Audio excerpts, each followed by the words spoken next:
Hello and good morning from Simply. And I'm Deaver Brown, the publisher of the company, and I'm one of the writers.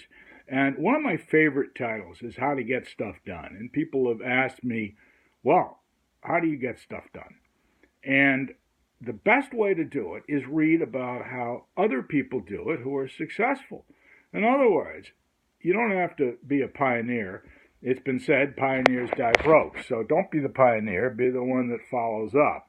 Now, there are the occasional pioneers. I mean, there's an occasional Jeff Bezos and Mozart, but the rest of us do well to learn from others. At least that's what I think. So, here are the things I learned from the people I truly respect to get things done. One, Jack Welch at GE. Wonderful comment. He basically said, you can only have three priorities that are important. That's it. And you do them. Now, his point that I thought was absolutely nuanced, subtle, and brilliant is once you do your three priorities, don't go to the third. Do one. Then, when you get that done, don't go and do the second or third. Recalibrate. Figure out what should be on the list. What should you do? Has it changed? But no more than three. And I know a lot of people that are always in angst and trouble and don't get things done, and they have a list of all these things. And somebody's told me, and many people have since then, well, I have 100 things, so I'm sure everything's on the list. Well, that's the best way to get nothing done. Lord Chesterfield, one of my greatest quotes, I love reading this. Do one thing at a time and you get everything done in a day. Do two or more things at a time, you get nothing done in a day. That's really true. There is no multitasking. It doesn't work. The Renaissance man died in the Renaissance. So forget that. You can't do everything. The second and most important thing besides the limit yourself to three, is, and be sure when you're done with one of them, you recalibrate what really should be on the list. The second part I think is very important is they tell you put aside all the small things and so forth and do only the important things. I find that wrong, and I find that's not what good people do.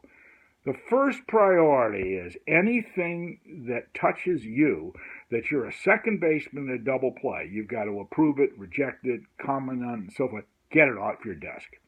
Get it out of your life. If you're holding up anybody else, do those first. That keeps momentum going. Always do the things. And often they're very trivial. Often it's just a signature or it's a yes or a no. Do it. And they tell you don't. Do it. The other thing is answer the darn phone. I answer my phones at one of the highest percentages of anybody. There aren't that many calls today. Now, caller ID can screen out the people that aren't important, and all you have to do is, if you got an iPhone like I do, and I don't know about the Androids, but, just if you don't know who it is, just put in voicemail. Check it. If it's somebody you want to talk to, well, call them. If it isn't somebody you want, then you just diss them and you can cancel them out.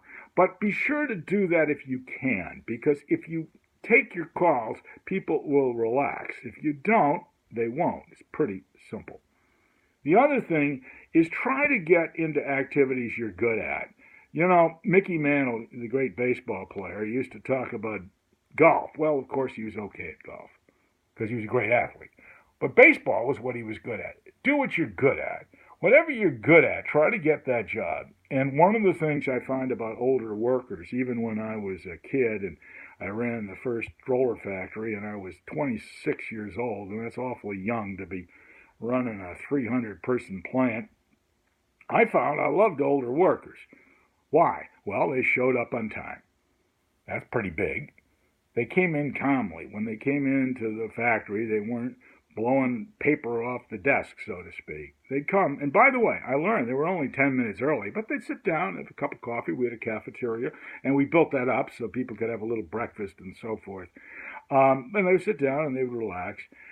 But the thing was, they weren't hurried. They came, they did the job, they were calm, and they were what I call low maintenance. That's a key to getting things done. Be sure you are low maintenance. Don't make your work tough. Be the person that's the go-to person. If you're that person, good things will happen to you. Everybody wants the go-to person, get-it-done guy on their team. I found that early when I was at General Foods. I got things done, and when the big bosses called, I did what they said. Now, some people didn't, and I never understood that. But the way to get things done is get in alignment with your team. If you don't like the team, well, find another team, or just do it until you do find another team. But get things done. So, A, only 3 things.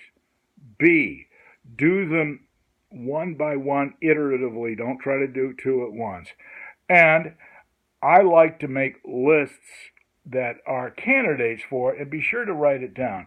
And one thing that I've learned is at the end of the day is a good time to update your list and to require other people to. And not big reports, just, what's on the punch list? What do I need to do? Think of yourself as a carpenter. They have a punch list. It's a great system. And after you get started, you find out there's something else. So that's part of what we have to say. Look at our lifestyle titles at simplymedia.com through our distributors and our great customers.